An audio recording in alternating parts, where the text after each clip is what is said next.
और ब्रेक के बाद एक बार फिर स्वागत है आपका। तो लगातार हम राजनीतिक दलों से और तमाम राजनयिकों से बातचीत कर रहे हैं, चर्चा कर रहे हैं और मध्य प्रदेश में किस तरह से प्रदेश के उत्थान के लिए काम किए जा रहे हैं, तमाम बातें जान रहे हैं और प्रदेश के राजनीतिक मुद्दे क्या हैं, खासतौर पर इस विषय पर पक्ष विपक्ष दोनों से ही आज इस मंच के माध्यम से हम उनके विचार साझा कर रहे हैं और इस चर्चा को आगे बढ़ाएंगे। और उससे पहले मैं मंच पर आमंत्रित करना चाहूंगी मेरे दो सहयोगियों को, कीर्ति दीक्षित और दिव्यांश शर्मा को मैं मंच पर आमंत्रित करना चाहूंगी। इसी के साथ हमारे मेहमान इस चर्चा में हमारे साथ जुड़ेंगे। संगीता शर्मा जी होंगी हमारे साथ, मध्य प्रदेश कांग्रेस की मीडिया की वाइस प्रेसिडेंट हैं। गुलरेज शेख जी होंगे हमारे साथ, बीजेपी के प्रवक्ता हैं गुलरेज शेख जी। अब्बास हफीज जी हमारे साथ जुड़ेंगे, पीसीसी मीडिया डिपार्टमेंट के वाइस प्रेसिडेंट हैं। इसी के साथ हितेश वाजपेयी जी होंगे, doctor Hitesh Vajpayee ji state spokes person है भारतीय जनता पार्टी के। सारे मेहमानों का मैं मंच पर स्वागत करना चाहूँगी, आप सभी मंच पर आमंत्रित हैं। तो इस बार चर्चा में एक बार फिर से मध्य प्रदेश के मूल मुद्दों को जानने की कोशिश और प्रयास किए जाएंगे। हमारे दो सहयोगी हमारे साथ हैं जो कि इस बातचीत और चर्चा को आगे बढ़ाएंगे।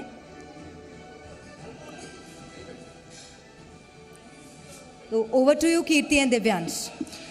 धन्यवाद प्रेरणा। वादों का शोर है, दावों की बात है, छल कपट सौदेबाजी, ऐसे शब्द मध्य प्रदेश की राजनीति में आप लगातार सुन रहे होंगे। लेकिन दूसरी तरफ मध्य प्रदेश का एक किसान भी है, गोदुली बेला हो गई है। क्या मध्य प्रदेश के वो तमाम बातें जिसको मुद्दा बनाकर राजनीतिक पार्टियां जनता तक पहुंच रही है, वहां किसान की बात कितनी हो रही है? मैं इसी सवाल के साथ सभी मेहमानों का स्वागत करते हुए डॉक्टर हितेश वाजपेयी जी आपसे पूछूंगा, आपकी सरकार में अन्नदाता का कितना भला हुआ है? आंकड़े मेरे पास है, आरोपों के बाण आपके पास हैं, जरा तथ्यों पर बात करिए। किस तरह से मध्य प्रदेश का किसान खुशहाल हो पाया है, किस तरह से उसकी आय दुगनी हो पाई है या घटी है? देखिए, बहुत अच्छा सवाल है आपका दिव्यांश जी। सबसे पहले आप दोनों का और जी न्यूज़ का मैं तालों के शहर में दोनों दलों की ओर से स्वागत करता हूं। और चूंकि मध्य प्रदेश की राजनीति द्विध्रुवी ज़्यादा है, तो स्वाभाविक है कि कंपैरिजन भी दोनों सरकारों का ही होता है। और यदि मैं ये नहीं कह रहा हूँ कि किसान की स्थिति में सुधार पूरे हो गए हैं, हाँ, उस क्रम में हमने बहुत अभूतपूर्व काम पिछले 18 सालों में किया है। वाजपेयी जी, अगर आपने अभूतपूर्व काम किया है तो आत्महत्या करने वाले किसानों की संख्या 1200 तक कैसे पहुंच गई पिछले 5 सालों में? बिल्कुल, इसमें जो कमी आई है वो शायद आपने देखी नहीं होगी। ये संख्या लगभग 2400, 2500 और 3000 तक पहुंच गई थी। और उस समय आपको ध्यान हो, किसानों के बड़े बड़े आंदोलन भी चले थे। और वहीं पर हम लोगों ने शुरुआत इससे करी थी कि 0% ब्याज पर हम उनको क्या किसानी का ऋण दे सकते हैं, और वहां से हमने शुरुआत क्या करी। आपको जानकारी है कि मध्य प्रदेश के किसान पर कितना कर्ज है? देखिए, किसान पर कर्ज औसतन कितना कर्ज है? देखिए, मैं आपको बता रहा हूँ, किसान पर जो कर्ज होता है वो कर्ज की साइकिल में उसको राहत कितनी मिलती है, क्योंकि इसकी कई किसान ऐसे होते हैं जो 2 फसली होते हैं, कई किसान 1 फसली होते हैं। तो खेती किसानी में उसका रीपेमेंट साइकिल तो है ही फॉल्टी, इसमें कोई दो मत नहीं है। लेकिन सरकार उसको कितनी राहत देती है सब्सिडीज के माध्यम से डिफरेंट सेक्शन में, ये बहुत महत्वपूर्ण है। और आगे भी मेरा मानना यह है कि सरकारों को किसान का साथ देना पड़ेगा। ठीक है, किसानों को सरकार का साथ देना पड़ेगा, लेकिन किसान तभी साथ देंगे जब सरकार ने उनको फायदा पहुंचाया होगा, और ये बात किसान भी बहुत अच्छी तरीके से जानता है। संगीता जी, मेरा सवाल आपसे है, महिलाओं को लेकर के बहुत सारी बातचीतें दोनों पार्टी कर रही है, लेकिन इतनी क्या जल्दी थी कांग्रेस पार्टी को कि आपकी सरकार तक नहीं आई और आप पहले ही फॉर्म भरवाने लग गए थे? देखिए, सबसे पहले तो मैं दीपावली आने वाली है, दीपावली की आप सभी को, जी मीडिया को और हमारे दर्शकों को बहुत बहुत बधाई देती हूँ। साथ ही बाकी दोनों कांग्रेस और भाजपा की तरफ से हितेश जी ने बधाई दे दी है आपके भोपाल आगमन पर। आगे मैं कहना चाहती हूँ कि जल्दी हमें कुछ भी नहीं थी। हमने जो 5 साल की सरकार सोची थी, हमने सोचा था पूरे 5 साल हमारी सरकार रहेगी और हम महिलाओं का ये जो हमारा अधूरा काम था इसे पूरा करेंगे। परंतु दुर्भाग्यपूर्ण रहा कि भारतीय जनता पार्टी ने खरीद फरोख्त करके हमारी सरकार को गिराई, और उसके बाद जो हमारे अधूरे काम थे जो हम महिलाओं के लिए करना चाहते थे, क्योंकि हम पिछले 18.5 सालों से देख रहे हैं कि मध्य प्रदेश में सबसे ज़्यादा अत्याचार महिलाओं पर होते हैं, सबसे ज़्यादा रेप और गैंगरेप की घटनाएं महिलाओं के साथ होती है। तो महिलाओं को सशक्त बनाने के लिए कमलनाथ जी ने ये सोचा हुआ था कि हम महिलाओं के लिए ये कार्य करेंगे, क्योंकि अब 2023 का हम चुनाव लड़ रहे हैं। तो हमने अपने वचन पत्र में लेकिन कहा है, सरकार तो आपकी गिर गई थी, तो उसके बाद नारी शक्ति फॉर्म भरवाने का क्यों आपको ये ख्याल आया? सरकार बनने तक तो इंतजार कर सकते थे। देखिए, वचन पत्र जब जारी किया जाता है तो वचन पत्र में अपनी बातों को रखा जाता है। तो ये फॉर्म हमने इसलिए भरवाए थे कि कितनी संख्या में हमारे पास महिलाएं हैं और हम ये बजट कैसे डिसाइड करेंगे, क्योंकि भाजपा तो खाली खजाना करके जाती है, पिछली बार भी खजाना खाली करके गई थी। तो हमें फॉर्म भरवाकर ये मालूम करना पड़ा कि कितनी तादाद में बहनें हैं, क्योंकि भाजपा जिस तरीके से लाडली बहना योजना का लाभ देने की बात कर रही है तो वो कुछ मुट्ठी भर महिलाओं को देने की बात कर रही है। ठीक है। परंतु हम सभी महिलाओं को ये लाभ देने की बात कर रहे हैं। यदि हम गैस सिलेंडर 500 रुपए का कर रहे हैं तो राजनीतिक सभी एक, महिलाओं एक, के लिए कर एक रहे हैं। अलग तरह का मध्य प्रदेश में राजनीतिक भूकंप आया हुआ है, जिसमें आरोपों की बात कई बार की जाती है। इसकी तीव्रता कितनी ज्यादा है आप भी नहीं जान पाएंगे, हम भी नहीं जान पाएंगे। डॉक्टर गुलरेज शेख, अगला सवाल मेरा आपसे है। आप तो डॉक्टर हैं, रूरल हेल्थ स्टैटिस्टिक्स की बात करें अगर, तो उसके बारे में अगर आपको जानकारी हो तो ग्रामीण स्वास्थ्य सेवाओं में मध्य प्रदेश का सबसे बुरा हाल है। इसके लिए कौन जिम्मेदार है? मध्य प्रदेश में स्थिति यह थी कि डेंटल और मेडिकल मिलाकर इनके कालखंड में, कांग्रेस पार्टी के कालखंड में केवल 7 कॉलेजेस हुआ करते थे। आज के समय 49 कॉलेजेस हैं। कॉलेज होने का फायदा क्या जब बच्चे वहां पर पढ़ाई ना कर नहीं, पाए? मैं एक जब डॉक्टर 600 गुलरेज डॉक्टर हुआ डॉक्टर गुलरेज शेख, मैं एक पिक्चर और क्लियर कर देता हूं जनता के सामने। 70 सालों में से 40 साल अगर कांग्रेस की सरकार रही तो 20 साल 21 साल आपकी भी रही है। कब तक हम ये रोना रोते रहेंगे? उसकी सरकार, इसकी सरकार, हम आंकड़ों पर बात क्यों नहीं करते हैं? यदि आप इसी की बात करना हो आपको, तो हॉस्पिटल के इक्विपमेंट की बात करें तो 1500 टाइम्स हमने उसमें इजाफा किया है। लगभग हर जिले में। सुन लीजिए, कंप्लीट कर लेते हैं। जब कोई शव रखा होता है, चूहे वो शव कुतर देते हैं, फिर वो फैसिलिटीज का क्या कहीं का फायदा? गिनाते होंगे, लेकिन हर हॉस्पिटल में, हर जिला चिकित्सालय में मोर्चोरी आज के समय है। हर जिले के अंदर कैंसर की यूनिट है। हर जिले में लिथोट्रिप्सी की मशीन हमने डलवाई है। लगभग हर जिले में मेडिकल कॉलेज हमने खुलवाया है। और इस मध्य प्रदेश में जहां साल के केवल 600 मेडिकल डॉक्टर बनते थे, मेडिकल और डेंटल मिला के 650 बना करते थे, आज के समय कुछ करवाया है तो 8000 बनते हैं। इतना कुछ करवाया है, लेकिन जरा देखिए कि एक्सपर्ट डॉक्टर्स ग्रामीण क्षेत्रों में कितने हैं। आंकड़े आपके खिलाफ हैं। अब्बास जी, अगर शिवराज सरकार ये कहती है कि हम लाडली बहना योजना के तहत 1000 रुपए दे रहे हैं, आप भी मैदान में कूद जाते हैं कि हम 1500 रुपए देंगे, फिर बीजेपी कहती है हम 3000 देंगे, ये लड़ाई कहां तक जाएगी पता नहीं। कल्याणकारी योजनाओं के नाम पर कर्ज का बोझ बढ़ रहा है। लेकिन मेरा सवाल इससे जुड़ा नहीं है। मेरा सवाल जुड़ा हुआ है शिक्षा के क्षेत्र से। अभी भी कई ऐसे स्कूल हैं सरकारी जिसमें 4 दीवारी नहीं है। अभी भी कई ऐसे स्कूल हैं जहां पर बच्चियों के लिए शौचालय नहीं है। आपके वचन पत्र में क्या इसको लेकर प्राथमिकता से बात की गई है? हर तरफ प्राथमिकता से बात की है, हमने काम करा है। जो आपको शिक्षा के संस्थान दिख रहे हैं उसमें कितनी बढ़ोतरी बीजेपी के कार्यकाल में हुई है और कितना उसके अंदर घटाया गया है, ये भी सब कुछ दिखा है। शिक्षा के बजट को किसने घटाया वो भी सब जानते हैं। जाहिर सी बात है, कांग्रेस पार्टी की प्राथमिकता शिक्षा हमेशा से रही है और ये बात बहुत स्पष्ट है। अभी यहाँ बातें चल रही थी, इतने मेडिकल कॉलेजेस खुल गए, इंजीनियरिंग कॉलेजेस को जो हर ज़िलों तक पहुँचाने का काम किया और एक बड़ी संख्या में इंजीनियर्स मध्य प्रदेश से निकले, वो दिग्विजय सिंह जी की सरकार का विजन था। लेकिन आज इस बात के ऊपर रोना कि तब नहीं हुआ, अब नहीं हुआ, अब होगा, तब होगा, कब होगा, उससे ज़्यादा महत्वपूर्ण यह है कि वर्तमान में स्थिति क्या है। वर्तमान में अगर शिक्षा की बदहाली है तो जिम्मेदार कौन है? अगर शिक्षा के जो मंदिर क्या शिक्षा की बदहाली के लिए एक ही पार्टी जिम्मेदार है? क्योंकि 40 साल आपकी भी सरकार रही है। देखिए, जाहिर एक लंबा प्रारूप देखना होगा, इतिहास देखना होगा। आज की तारीख में यही तो कहा जा सकता है कि हमारा शिक्षा का जो मध्य प्रदेश का स्तर है, जो मध्य प्रदेश का इंफ्रास्ट्रक्चर है, वो पुराना है। तो पुराना किसने बनाया था? तो जब तक कांग्रेस की सरकार थी तो क्या रणनीति है?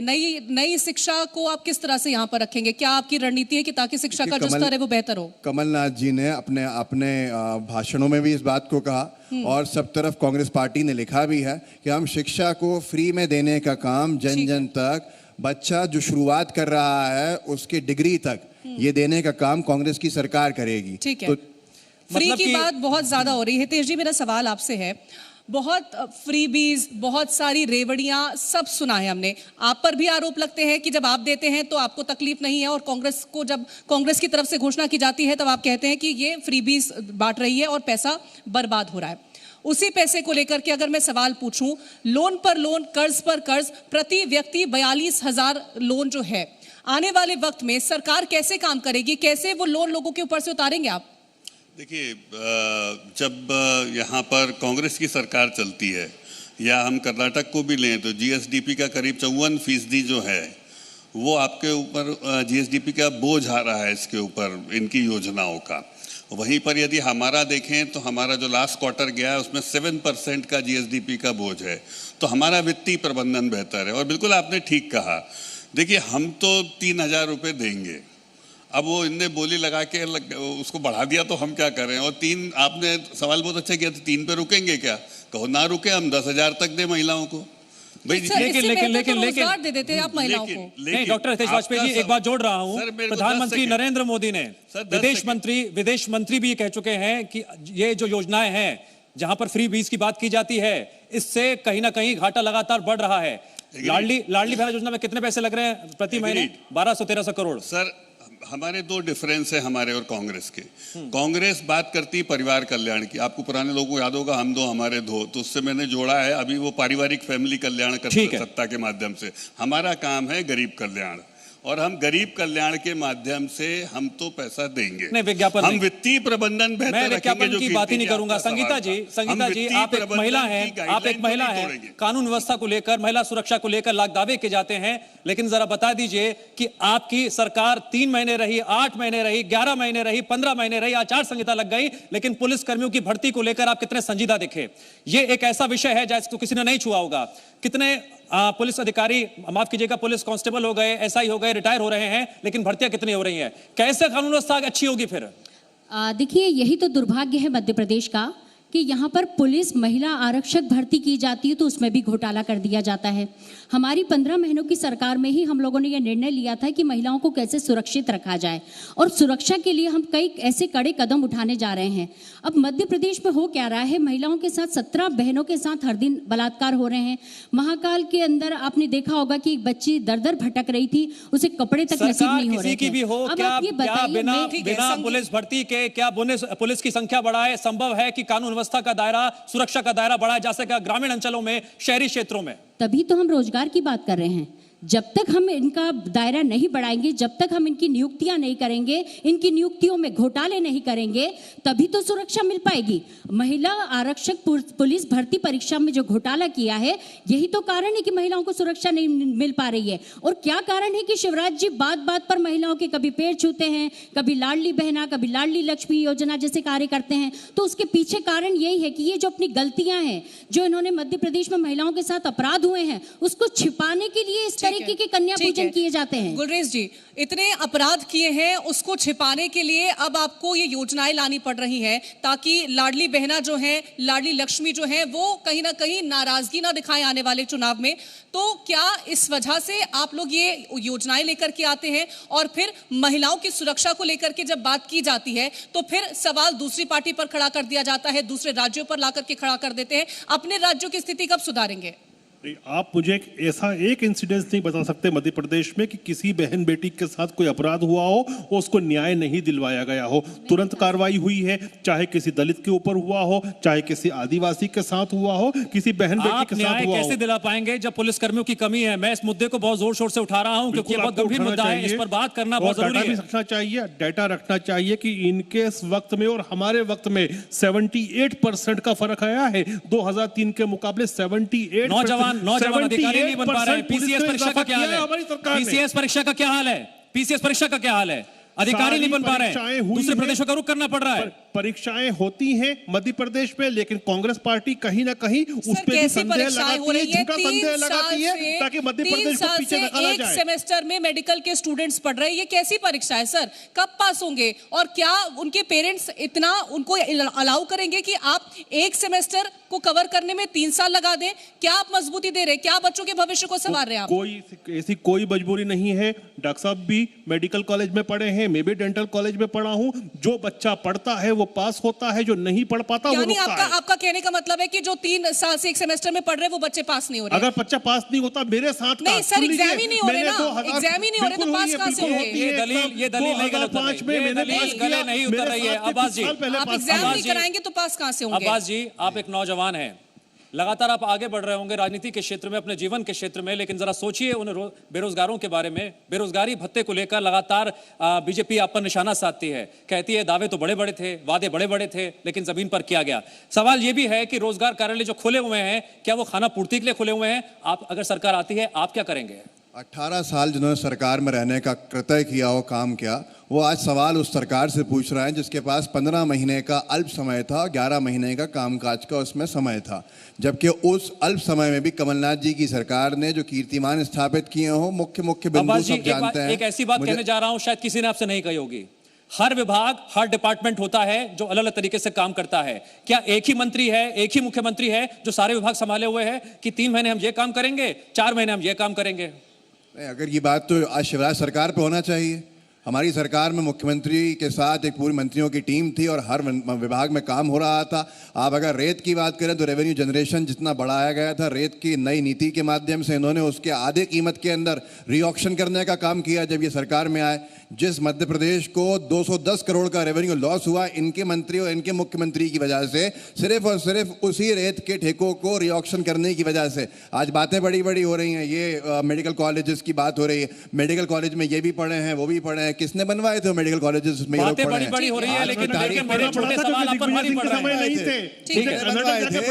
ठीक है। मेरा सवाल संगीता जी आपसे है। मैं ग्वालियर चंबल अंचल की बात करती हूँ। यहाँ पर आपकी पार्टी कमजोर है और उपचुनाव में भी हमने देखा है। क्या रणनीति है, कैसे यहाँ से पार पाएंगे? सबसे मजबूत हम ग्वालियर चंबल में ही हैं। और मैं आपको ये भी बता देना चाहती हूँ कि जब उपचुनाव हुए थे तो सबसे ज्यादा सीटें जीतकर भी हम ग्वालियर से आए थे। हम महापौर वहां पर जीते, 57 साल बाद जीते हैं। तो अभी आज की डेट में अगर हम बोला जाए तो सबसे ज्यादा मजबूत तो हम ग्वालियर चंबल संभाग में ही है। एक मिनट, वो मौजूदा परिस्थितियों की बात कर रही है क्योंकि सबसे ज्यादा गुटबाजी यहीं पर हो रही है। कोई समर्थक है, कोई विरोधी है, न जाने कौन किस खेमे में खड़ा है, संभाल नहीं पा रहे नेता। नहीं, सबसे ज्यादा तो आश्वस्त हम वहीं पर हैं कि हम सबसे ज्यादा सीट लेकर वहां से आने वाले हैं। इससे ज्यादा आश्वस्त हम आदिवासी सीटों पर हैं। हम वहां भी सबसे ज्यादा सीटें लेकर आने वाले हैं, क्योंकि आपने देखा होगा 2018 में भी सबसे ज्यादा आदिवासी सीटें कांग्रेस के पास आई थी। भाजपा आज क्यों पैसा एक्ट लेकर आई? 18 सालों से कहां थी भाजपा? आज क्यों महिलाओं को 1200 रुपए दे रही है? 18 सालों से कहां थी? इन्हें लग रहा है कि हम चुनाव में बुरी तरह हार रहे हैं और हार के कारण इतनी योजनाएं लेकर आ रहे हैं और सारी योजना में गबन, घोटाला, भ्रष्टाचार। तो आप तो देखेंगे ना कि छल, कपट और धोखा कर बनी सरकार है। भगवान राम का नाम लेती है, पर भगवान राम क्या चाहते हैं? निर्मल मन जन सो मोहि पावा, मोहि कपट छल छिद्र न भावा। अब भगवान खुद नहीं चाहता है कि आप छल, कपट, धोखा करें, तो कैसे इनकी सरकार बनेगी? भक्ति और श्रद्धा के भाव से मैं भी कह सकता हूं कि राम के नाम से काम बने सब, राम भजन बिनु सभी नसाई। लेकिन राम का नाम लेकर कर्म भूमि पर कर्म करना भी उतना ही जरूरी है। बातों से काम नहीं चलता। लेकिन मैं आप चारों के लिए ताली जरूर बजाना चाहूंगा कि बेबाकी से आप बात कर रहे हैं और शांति से बात कर रहे हैं, इसलिए इन चारों के लिए एक बार ताली जरूर होनी चाहिए। हितेश जी, मेरा सवाल आपसे है। आपने अपने जितने सांसद थे मैक्सिमम टू मैक्सिमम अपने उतार दिए विधानसभा चुनाव में। 2024 में क्या करेंगे? देखिए, हमारे यहाँ तो हम कार्यकर्ता आधारित पार्टी, हम लीडर बेस नहीं है। हमारे यहाँ पर कोई भी लीडर या प्रत्याशी जो होता है परिवार से नहीं आता है, वो समाज से आता है। तो we have got plenty of people. हम लोग तो फैक्ट्री है नेता बनाने की। तो आप मानकर चलिए कि ये बात सही है। हमने अपने सभी कद्दावर नेताओं को लोकतंत्र के उस उत्सव में जनता की कसौटी पर कसने के लिए बोला है। और ये बात भी सही है कि they are all big leaders. लेकिन इनमें से किसी को भी आप मुख्यमंत्री के तौर पर क्यों नहीं देखते? अगर ऑल आर बिग लीडर्स, सबको देखिए, नहीं आप सबको देखिए, वो सब मैं तो नहीं, हम तो देख लेंगे। हम आप नाम बता दो, हम सबको देखेंगे। ठीक है। और आपको 5 दिसंबर को मैं इससे आगे बढ़ रहा हूं, डॉक्टर गुलरेज शेख से एक को शपथ दिलाएंगे। डॉक्टर गुलरेज शेख, आपकी मर्जी, आपके सिद्धांत, आपके विचार, आप किसे कहां से खड़ा करें, किसे मुख्यमंत्री बनाए। लेकिन सवाल यह है मुख्यमंत्री का चेहरा कि विधायक निधि, बड़ा गंभीर सवाल है, सुनिएगा। करोड़ों की विधायक निधि जनप्रतिनिधियों को मिलती है। क्या जनप्रतिनिधि का यह हक नहीं है कि वो उस विधायक निधि से कितना काम किया है वो रिपोर्ट कार्ड अपने क्षेत्र में पेश करे? हमारे जितने भी विधायक हैं, जब हमने बीच में यात्रा निकाली थी, जन आशीर्वाद यात्रा निकाली थी, उसमें उन्होंने सारे रिकॉर्ड प्रस्तुत किए। जब हमने विकास यात्रा निकाली थी तब उन्होंने सारे के सारे रिपोर्ट कार्ड प्रस्तुत किए। और यहां तक कि 18 साल के रिपोर्ट कार्ड माननीय हमारे गृह मंत्री अमित शाह जी ने आकर मध्य प्रदेश में मीडिया के सामने रखा है और इसकी डॉक्टर साहब उसकी प्रति लेकर आए हैं। ठीक है। संगीता जी, विकास की बात हो रही है, बता देती हूँ। ये पेपर दिखा रहे हैं, मैं इनका पेपर दिखाने का वो भी बता देती हूँ। ये जितने भी ये जो भी काम करते हैं सिर्फ पेपरों पे करते हैं। मैं टोकता हूं, आपको नहीं टोक रहा, मैं आपको नहीं टोक रहा, मैं बोलता हूं। आपको नहीं टोक रहा। हितेश वाजपेयी जी, मुझे आप ये बता दीजिए कि आप रिपोर्ट कार्ड किसका दिखा रहे हैं? आप सरकार का दिखा रहे हैं, बीजेपी का दिखा रहे हैं? मैंने रिपोर्ट कार्ड पूछा था जनप्रतिनिधि का। क्या किस जनप्रतिनिधि ने कहां काम किया है? क्या वो अपने क्षेत्र में रिपोर्ट कार्ड लेके पहुंचते हैं? मैं आपको रिपोर्ट कार्ड जो दिखा रहा हूँ वो परिवार कल्याण का नहीं है, ठीक है, गरीब कल्याण का है। ठीक है, ये अंतर है कांग्रेस का और जनता ने हमारा। समझ लिया, बोलिए। तो मैं यही बता रही थी कि ये बात है रिपोर्ट और कार्ड ये होता दिखाते हैं, पेपर जनप्रतिनिधियों के दिखाते हैं। माध्यम से। हितेश जी सुन लीजिए, ये पेपर दिखाते हैं, रिपोर्ट पेपर कार्ड नहीं, दिखाते हैं, रिपोर्ट सब कार्ड। कागजों में रहता है। दो लाइन आप बोलिए, सब दो लाइन कागजों में बस, रहता जल्दी है। जल्दी। अभी इन्होंने जीडीपी भी दिखा दिया और करोड़ों का लोन ले लिया। विज्ञापन तो नहीं, इस तरीके का विज्ञापन नहीं, विज्ञापन की इजाजत मैं नहीं झूठ दूंगा। नहीं, बताकर हाँ। पेपरों में विज्ञापन नहीं दिखाकर भैया, जनता गरीबी को बात भ्रमित है। करने का काम ना, कर रहे हैं। गलत बात है। परंतु मध्य ये प्रदेश गलत की बात है। जनता इन नीचे पर रखिए विश्वास इसको। नहीं करती है इसको आप नीचे और रखिए। विश्वास इसलिए भी नहीं आवाज करती ब्रेक है लाइन कि बोल बात दीजिए। बात एक पर लाइन झूठ बोल दीजिए, बोलते एक लाइन बोल दीजिए। हैं। अब इन्होंने अरे 22,000 से भैया, ज्यादा हमारे झूठ एक लाइन बोल बोलना दीजिए। कर दिया। अरे सर ये हमारा कागज है, नाराज क्यों हो रहे हैं? नहीं नहीं, अभी बार सुन बार लीजिए। गरीब कल्याण से नाराज क्यों हो गया? नहीं, हम बार तो बार गरीबों के लड़ रहे लिए हैं। कार्य कर रहे जल्दी हैं। बोल दीजिए, वरना खत्म करना पड़ेगा मुझे। ये पेपरों में नहीं, मकान बनाए हमने। पेपरों में नहीं, असली इसमें में लिखा है करेंगे। 30 हो गई, लाख चर्चा होगा, चर्चा होगा, मुद्दों से भटक गए आप लोग। उनका राशन आप लोग सरकार मुद्दों से है। भटक गए, यही मेरी शिकायत है आप लोगों से। बताइए ना कि मैं उनका लगातार राशन निवेदन सरकार करता हूँ है। विनम्रता के साथ, उनका सौम्यता के आप गरीबों साथ। के साथ बहुत बहुत तो शुक्रिया, धोखा कर रहे हैं। बहुत बहुत शुक्रिया। आप शांत नहीं हो रहे हैं तो आप अपनी सौम्यता खो रहे हैं, विनम्रता खो रहे हैं, ये अच्छा नहीं लगता है। मान सम्मान दोनों तरफ से होना चाहिए। शुक्रिया, बहुत बहुत शुक्रिया आप सभी भाइयों का इस डिबेट में जुड़ने के लिए, जी मंच पर जुड़ने के लिए।